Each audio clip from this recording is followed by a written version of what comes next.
If you have a story, drop a comment below and subscribe to the channel. Good evening.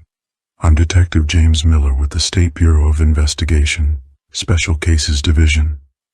For 32 years, I've documented unexplained phenomena across America's darkest corners. Tonight, we examine a case that continues to haunt the Blue Ridge Mountains of North Carolina, a spectral presence known simply as the Pink Lady. Before we begin, I should clarify, I wasn't present for these events. This investigation began long before my time. What I present to you comes from decades of compiled witness statements, historical records, and my own follow-up investigations into this enduring mystery. Case file, North Carolina, 1913. GPI date of initial report, July 1913. Status, unexplained. The Grove Park Inn. Built in 1913 as a sanctuary for the wealthy and influential, the Grove Park Inn stands as a monument to luxury against the backdrop of Asheville's mountainous landscape. With its massive granite stones and sweeping views, it was designed to be a refuge, a haven of tranquility. But something walks those halls that knows no peace. According to the official records, on a cool evening in the 1920s, the exact date remains disputed, a young woman fell to her death from the 5th floor onto the palm court atrium below. Some accounts claim she slipped, others suggest she jumped. A few whisper of something more sinister, that she was pushed. Her identity has been lost to time, though she's now immortalized by the pink mist that accompanies her apparition. Let me take you through what we know. The first documented sighting dates to 1962. A hotel employee, night manager Robert Collins, was conducting a routine security check of the 5th floor when the temperature dropped dramatically. In his statement, Collins described a palpable chill that seemed to cut through my uniform like a knife. He then observed what he described as a pink haze forming near room 545, condensing into the silhouette of a young woman in outdated clothing. Collins, a Vietnam veteran not prone to flights of imagination, reported that the figure appeared disoriented, moving through the closed door of room 545 without opening it. That report might have been dismissed as the fatigue-induced hallucination of a night worker, except that 2 weeks later, a guest in that same room, Margaret Thornton, a 57-year-old widow from Charleston, reported waking to find herself unable to move, with what she described as a young woman in a pink dress standing at the foot of my bed, looking out the window with such profound sadness that I felt my heart might break. Mrs. Thornton's statement reads, "I wasn't afraid, strangely enough. She seemed lost, confused. When she turned toward me, her face was beautiful but vacant, as if searching for something she couldn't quite remember. Then she simply dissolved, like pink smoke being drawn into a vent." Over the next 6 decades, more than 200 similar sightings have been documented, with a clear pattern emerging. The apparition most frequently appears on the 5th floor, particularly near rooms 545, 547, and 549. She manifests primarily to women traveling alone and to children. Men rarely report seeing her, though many describe unexplained cold spots, electronic malfunctions, and the distinct smell of rose perfume. In 1976, hotel management finally acknowledged the phenomenon, establishing a procedure for documenting guest experiences with what was now officially referred to as the Pink Lady. I have here the compiled witness statements categorized by type of encounter. Pattern analysis reveals 3 distinct manifestation categories. Category 1, visual sightings. The apparition appears as a young woman in her 20s, wearing either a pink evening gown or a pink negligee, depending on the witness. Her hair is described as dark, possibly brown or black, worn in the bobbed style popular during the 1920s. Her appearance is ethereal, often semi-transparent, with a pink luminescence surrounding her form. Category 2. Sensory phenomena. Witnesses report drastic temperature drops, often 20 degrees or more within seconds. Electronic disruptions, lights flickering, televisions turning on and off, phone calls being disconnected. The scent of roses, sometimes accompanied by the faint sound of a woman humming what one witness identified as a popular song from 1917 called Poor Butterfly. Category 3. Physical interactions. These are rarer but particularly compelling. Guests report items moved within their rooms, particularly jewelry and personal belongings. Housekeeping staff have documented instances of beds being unmade after cleaning, with the impression of a small body evident on the covers. Most disturbing are the reports of gentle touches, a hand on the shoulder, fingers brushing through hair, particularly of female guests while they sleep. In 1987, the case took an intriguing turn when renovation work on the 5th floor uncovered something behind the walls of room 545. Construction worker Thomas Galloway provided this statement. "We were removing the original plaster to replace the electrical wiring when I found a small cloth bag tucked between the studs. Inside was a silver locket, a woman's handkerchief with the initials EM embroidered in the corner, and what appeared to be a suicide note, though most of it had deteriorated beyond legibility. Just the words 'forgive me' and 'no choice' were still visible. These items were cataloged by hotel management but subsequently vanished from their secured location 3 days later." Galloway reported experiencing a woman sobbing in his ear as he worked in that room for the remainder of the renovation project. The historical record offers tantalizing clues about our mysterious Pink Lady's identity. During the 1920s, the Grove Park Inn was a playground for the elite. F. Scott Fitzgerald was a regular guest during this period, often staying for months while his wife Zelda was treated at a nearby psychiatric hospital. Other notable guests included Thomas Edison, Henry Ford, and various political figures seeking discretion. Hotel registers from 1920 through 1929 show 5 unexplained deaths on the property, 3 men of natural causes, 1 male suicide in the north wing, and 1 female death recorded simply as accidental fall.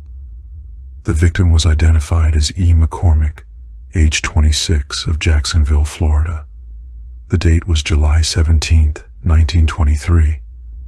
The Asheville Citizen published only a brief note about the incident, stating, "A tragic accident occurred last evening at the Grove Park Inn when a young woman fell from her 5th floor accommodations to the stone floor below. The lady, a guest traveling alone, was pronounced dead at the scene. Authorities have ruled the death accidental." No further details were provided, suggesting either the limited investigative procedures of the era, or perhaps more likely, the hotel's influence in suppressing negative publicity. I conducted my own investigation into this E. McCormick in 2019, traveling to Jacksonville to search records there. I discovered an Elizabeth McCormick who matched our timeline, born in 1897, the daughter of a banking executive. According to social columns of the period, she was engaged to be married to Richard Harrington, scion of a shipping family, but the engagement was abruptly called off in June 1923, 1 month before her death at the Grove Park Inn. Further investigation revealed that Harrington married another woman, Catherine Winslow, daughter of his father's business partner, just 3 months after Elizabeth's death. Financial records suggest the Harrington family was facing bankruptcy in early 1923, only to be suddenly rescued by a substantial investment from the Winslow family, contingent upon the marriage of their children. Was Elizabeth McCormick a jilted fiancée who took her own life in despair? Or was there something more sinister at play? the historical record remains frustratingly incomplete. In 1999, paranormal investigator Rebecca Winters conducted the first formal scientific investigation of the Pink Lady phenomenon, with full cooperation from hotel management. Over 7 nights, Winters and her team documented temperature fluctuations of up to 22 degrees in room 545, electromagnetic field spikes that corresponded with battery drainage in their equipment, and captured an EVP, electronic voice phenomenon, that, when analyzed, appeared to be a woman's voice whispering, "He promised me everything." In 2002, the case took another turn when 8-year-old Sophia Reynolds, staying in room 547 with her parents, reported having a tea party with the sad Pink Lady.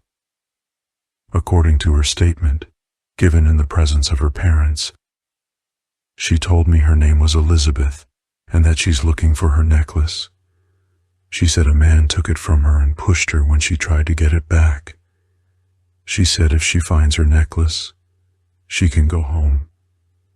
The child produced a detailed drawing of her spectral companion, depicting a young woman in a pink dress with a distinctively styled bob haircut and what appears to be a pearl necklace drawn around her neck.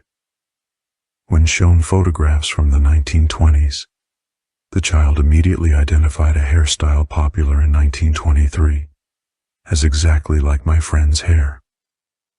The parents, both rational professionals, he an engineer, she a physician, reported that their daughter had no prior exposure to 1920s fashion or culture that would explain this knowledge. The most scientifically compelling evidence in the Pink Lady case emerged in 2013, precisely 100 years after the Grove Park Inn's construction. Dr. Amelia Vargas, professor of paranormal psychology at Duke University, conducted a controlled study with 20 participants selected for their psychic sensitivity. None were informed about the hotel's haunted reputation or specific room locations associated with the phenomena.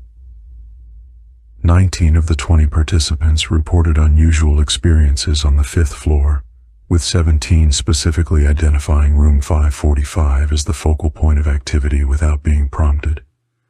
15 described seeing a pink mist, or woman in pink, and 13 independently mentioned feeling overwhelming emotions of betrayal, heartbreak, and most significantly, rage. Dr. Vargas's report concludes, "The consistency of independent witness accounts suggests this is not merely cultural contamination or suggestion. The emotional imprint detected by subjects indicates a traumatic event occurred in this location, with sufficient psychic energy to leave what we term a residual haunting in the environment." This brings us to the most controversial aspect of the Pink Lady case, the apparent evolution of the haunting over time. Paranormal research typically categorizes hauntings into 2 primary types, residual and intelligent. Residual hauntings are essentially psychic recordings, emotional energy imprinted on an environment that replays like a loop, with no consciousness or awareness. Intelligent hauntings, by contrast, demonstrate awareness, responsiveness, and the ability to interact with the living. For the first several decades, the Pink Lady manifestations appeared largely residual. The same apparition, the same movements, the same emotional signature.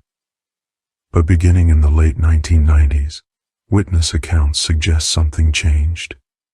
The entity began to respond to questions, to interact with guests, particularly children, and to display awareness of her surroundings in ways inconsistent with residual phenomena.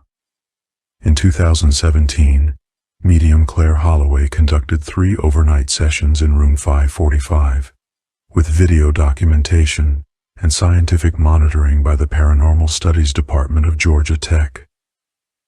During the second session, Holloway entered what appeared to be a trance state and began speaking in a voice noticeably different from her own, higher pitched, with a distinctive southern accent. The transcript reads, Holloway, as entity. He took it from me, said it was his right. Family heirloom, he called it. Though it was given to me, given with promises. When I demanded its return, he became not himself, rage in his eyes. I'd never seen such hatred. The fall. I remember the sensation of falling, but nothing after. Just endless searching. I cannot rest until it's returned to me. Researcher, what are you looking for? Holloway, as entity. The locket. My mother's locket. Silver with a pearl inlay and our family crest. A dove above crossed olive branches. Inside, a portrait of my father, gone in the Great War. It's all I had left of them. He took it from me before I fell. This session was terminated when monitoring equipment registered Holloway's core body temperature dropping to 94.7 degrees and her heart rate decreasing to 42 beats per minute, physiological changes that medical personnel on site could not explain. The locket description matches nothing in the hotel's historical records or in my research into Elizabeth McCormick's family possessions. However, in 2018, I discovered something remarkable while reviewing old newspaper photographs of Richard Harrington and his wife Catherine. In a society column from Christmas 1923, just months after Elizabeth's death, Catherine Harrington is pictured wearing a silver locket, exactly matching the description given through Holloway, right down to the dove and olive branch crest. Further genealogical research revealed that Catherine Winslow Harrington had no family connection that would explain such an heirloom. Her mother's family crest featured a lion, not a dove. I traced the Harrington family line and discovered that Catherine's granddaughter, Patricia Harrington Wells, now in her 70s, resides in Charleston. After several attempts at contact, Mrs. Wells agreed to meet with me in February 2020. Our conversation was revealing. Mrs. Wells remembered the locket well. Her grandmother had worn it daily until her death in 1978. She described it exactly as the entity had through Claire Holloway. When I inquired about its origins, Mrs. Wells's response was illuminating. Grandmother always said it was a Harrington family piece, though my mother once mentioned there was some unpleasantness associated with it. Something about grandfather's first fiancée making false claims to it. Mother said that's why grandmother kept it close, to prevent it from being stolen. When I asked about this first fiancé, Mrs. Wells had no information. The engagement had apparently been erased from family history. The locket, unfortunately, could not be examined. According to Mrs. Wells, it was buried with her grandmother at her request, secured around her neck in death, as it had been in life. This brings us to my central theory regarding the Pink Lady of Grove Park Inn. I believe Elizabeth McCormick did not commit suicide, nor suffer an accidental fall. The evidence suggests she was murdered, pushed to her death by Richard Harrington during an argument over the locket, a family heirloom given to her during their engagement, which he reclaimed before or immediately after her death. The missing suicide note discovered during renovations was likely planted there by hotel staff at the time to support the suicide narrative, possibly at the Harrington family's insistence. The initials on the handkerchief, EM, further support that these were Elizabeth McCormick's personal effects, perhaps kept in a hiding place in her room. My theory is that Elizabeth McCormick's spirit remains bound to the Grove Park Inn, not merely because of her violent death, but because of the profound injustice and betrayal she experienced. The locket, her last connection to her parents and to her own identity, was taken from her and presented to the woman who replaced her. This psychic wound, compounded by the erasure of her true story, created an especially powerful haunting. What began as a residual haunting, a replay of her emotional trauma, appears to have evolved over decades into an intelligent presence capable of limited interaction. The entity seems fixated on recovering the locket, perhaps believing that reuniting with this meaningful object will allow her to move on. The case becomes more complex when we consider the locket's current location. Buried with Catherine Harrington in 1978. If my theory is correct, the object binding Elizabeth's spirit is now itself entombed with the very woman who benefited from her death and wore her stolen heirloom for over 50 years. This creates what paranormal researchers call a dual anchor, a spirit bound both to the location of death and to a significant object now removed from that location. Such cases are exceedingly rare, but documented in paranormal literature. What makes the Pink Lady case particularly compelling is the pattern of increasing activity. According to hotel records, sightings and experiences have grown more frequent over the past decade, with 2023 showing the highest number of reported encounters in the hotel's history.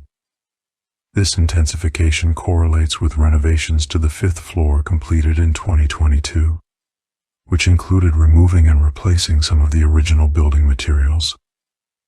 Paranormal theory suggests that physical changes to a haunted environment can either disrupt a haunting or, paradoxically, intensify it by disturbing the psychic imprint. In August 2023, I conducted my own overnight investigation in room 545. Equipped with standard paranormal research tools, EMF detectors, thermal imaging cameras, digital audio recorders, and motion sensors. What I experienced defies easy explanation. At approximately 3:17 a.m., I was awakened by what felt like a hand gently shaking my shoulder. The room temperature had dropped to 52 degrees despite the thermostat setting of 72. As I reached for my equipment, all electronic devices, including my cell phone and battery-powered backup recorder, simultaneously failed.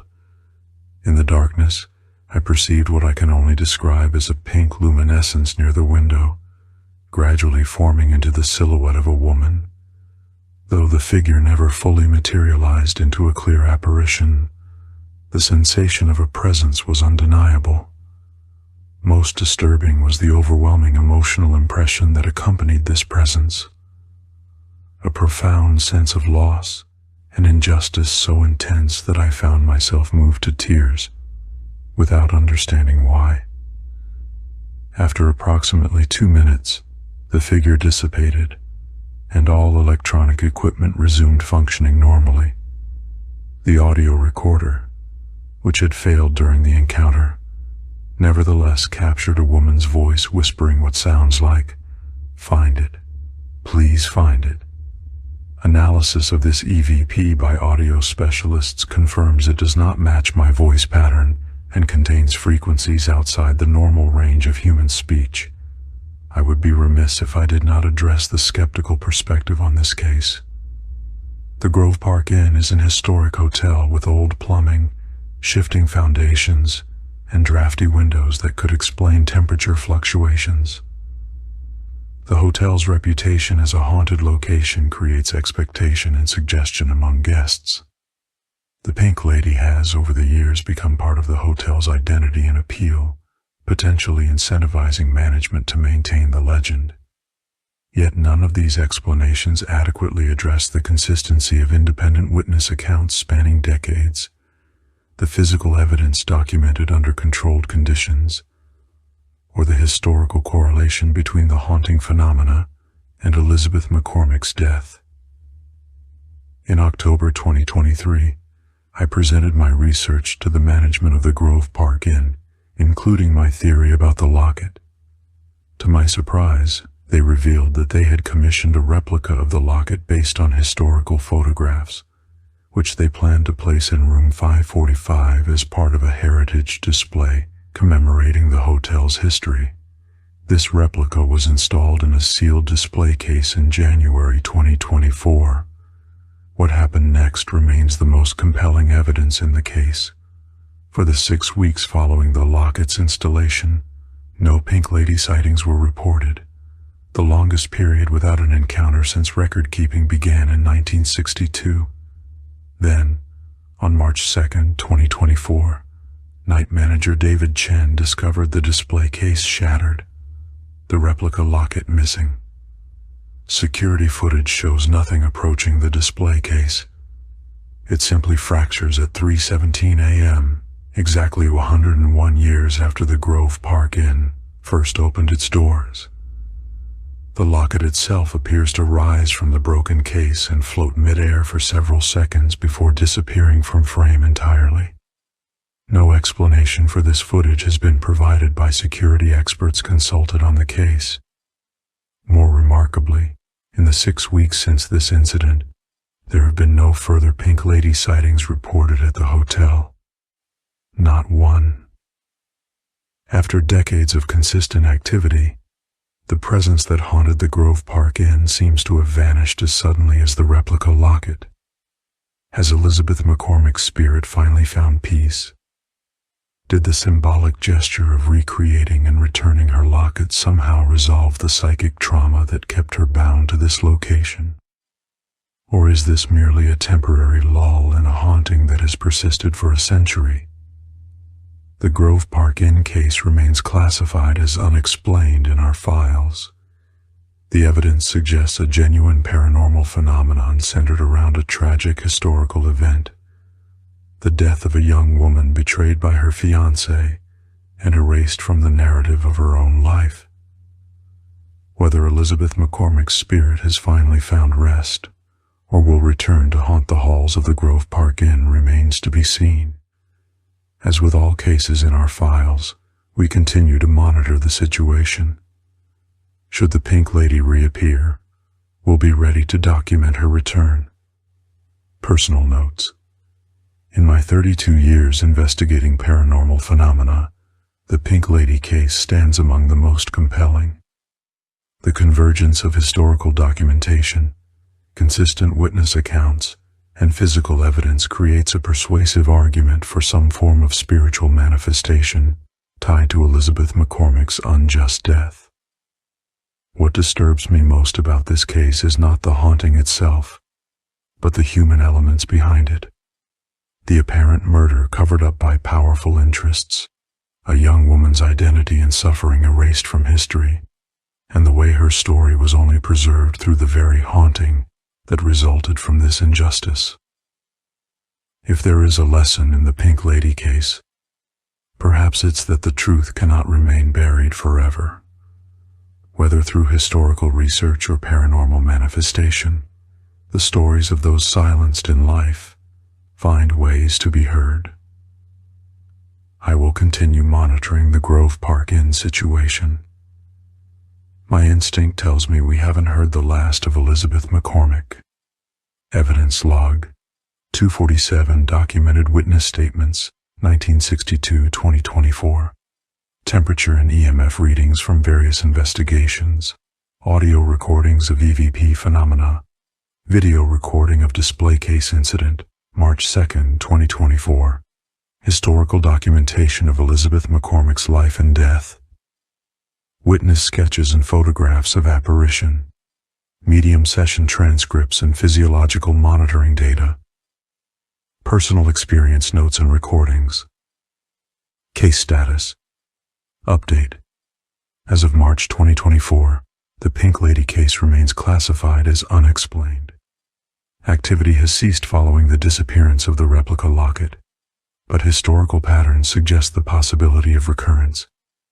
Monitoring continues. Detective James Miller, State Bureau of Investigation, Special Cases Division.